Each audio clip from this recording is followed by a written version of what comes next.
कुरुक्षेत्र का विशाल मैदान युद्ध के लिए तैयार था। चारों ओर शंखों की गूंज, रथों की आवाज और सैनिकों की गर्जना सुनाई दे रही थी। यह युद्ध केवल भूमि या राज्य के लिए नहीं था, बल्कि धर्म और अधर्म के बीच होने वाला सबसे बड़ा संग्राम था। एक तरफ कौरवों की विशाल सेना खड़ी थी, जिसका नेतृत्व भीष्म पितामह कर रहे थे, और दूसरी तरफ पांडवों की सेना तैयार थी, जिसका नेतृत्व धर्मराज युधिष्ठिर और महान योद्धा अर्जुन कर रहे थे। पांडवों के रथ पर भगवान श्री कृष्ण स्वयं सारथी बने थे।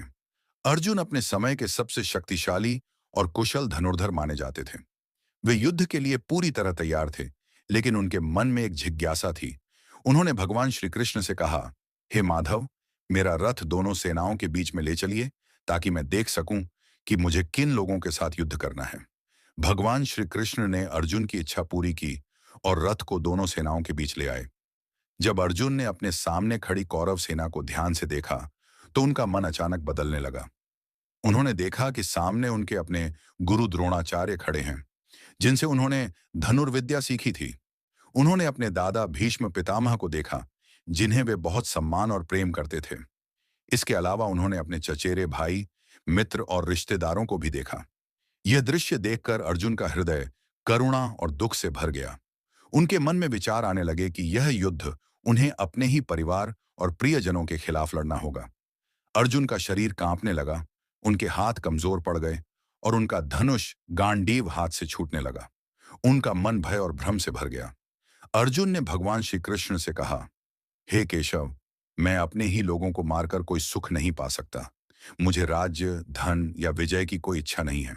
अगर इस युद्ध में अपने ही गुरु, दादा और रिश्तेदारों को मारना पड़े, तो ऐसी जीत का क्या लाभ? अपने ही परिवार के विनाश से समाज और धर्म दोनों नष्ट हो जाएंगे। अर्जुन ने आगे कहा कि जब परिवार टूटता है, तो समाज में अधर्म बढ़ता है। परंपराएं और संस्कार खत्म हो जाते हैं, जिससे आने वाली पीढ़ियां भी प्रभावित होती हैं। अर्जुन का मन पूरी तरह से दुख और मोह में फंस चुका था। वे सोचने लगे कि युद्ध से अच्छा है कि वे बिना लड़े ही हार मान लें। अर्जुन की आंखों में आंसू आ गए।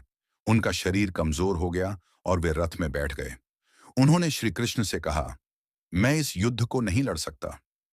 अर्जुन की यह स्थिति केवल शारीरिक कमजोरी नहीं थी, बल्कि मानसिक और भावनात्मक संघर्ष का प्रतीक थी।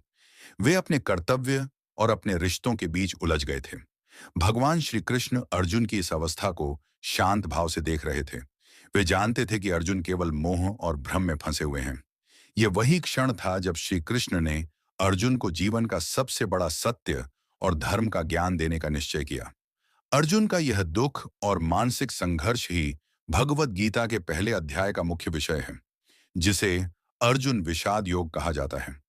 यह अध्याय हमें सिखाता है कि जब इंसान जीवन में कठिन परिस्थितियों और भावनात्मक संघर्षों में फंस जाता है, तो वह सही निर्णय लेने में असमर्थ हो सकता है। ऐसे समय में सही मार्गदर्शन और ज्ञान बहुत आवश्यक होता है। कुरुक्षेत्र का युद्ध केवल एक ऐतिहासिक युद्ध नहीं था, बल्कि यह मनुष्य के अंदर चलने वाले संघर्ष का प्रतीक भी था। अर्जुन का भ्रम और दुख हर इंसान के जीवन में आने वाली परेशानियों को दर्शाता है, और भगवान श्री कृष्ण का ज्ञान यह बताता है कि सही समझ और कर्तव्य का पालन ही जीवन का सच्चा मार्ग है। यहीं से भगवान श्री कृष्ण अर्जुन को आत्मा, कर्म और धर्म का गहरा ज्ञान देना शुरू करते हैं, जो आगे चलकर भगवत गीता के रूप में संसार को मार्गदर्शन देता है।